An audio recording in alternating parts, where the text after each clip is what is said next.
நிற்பதும் நடப்பதும் நின் செயலாலே, நிற்பதும் நடப்பதும் நின் செயலாலே, நினைப்பதும்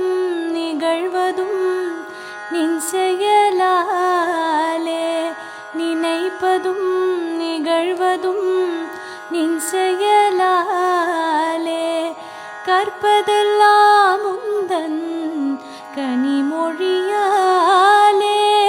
கற்பதெல்லாம் உந்தன் கனிமொழியாலே, காண்பதெல்லாம் உந்தன் கண்விழியாலே, கற்பனை என்றாலும்